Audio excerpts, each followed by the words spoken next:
Тешка клиничка слика, а повеќето од нив со коморбидитети. 48 пациенти се во моментов хоспитализирани во Тетовската клиничка болница и сите се на кислородна поддршка, информираше доктор Гзим Нуредини од ковид центарот во Тетово.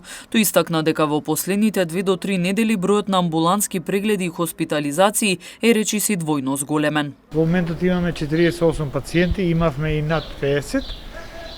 Секако дека скоро сите се во тешка здравствена состојба. Има пациенти, голем број од нив се со коморбидитети, со срцеви болести, плучни болести, некои хронични други болести. Има и со без коморбидитети, некои се и полесно, али како и да е, овие со коморбидитети се во тешка здравствена состојба и сите пациенти се во кислородна поддршка. Резултат на зголемувањето на бројот, нели почна од пред 2-3 недели, имавме зголемен број на амбулантски пациенти и фактички следствено на тоа имаме изголемено број на хоспитализирани пациенти.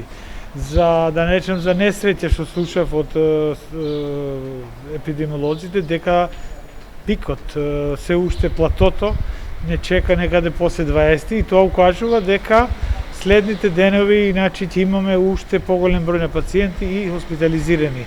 Така да ќе треба многу внимателно да се работи со сите мерки како заштита, па и болници, граѓани и така натаму.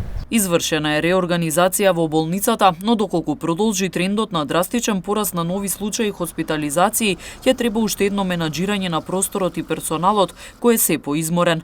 Граѓаните пак се уште ги кријат своите контакти. Ако се зголемува, ќе ни треба нова реорганизација. Тоа значи дека не само кадар и технички персонал и лекари, него ќе ни треба и просторија друга.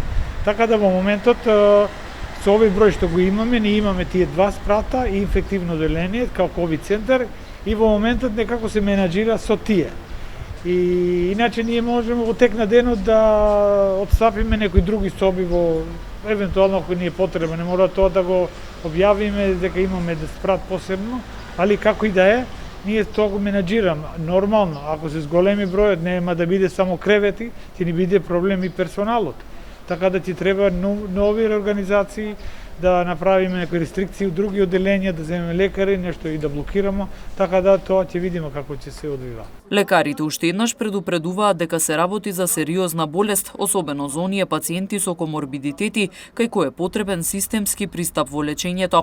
Болеста нема специфична терапија, затоа најдобра опција е превентивата и почитувањето на мерките, апелира доктор Нуредини.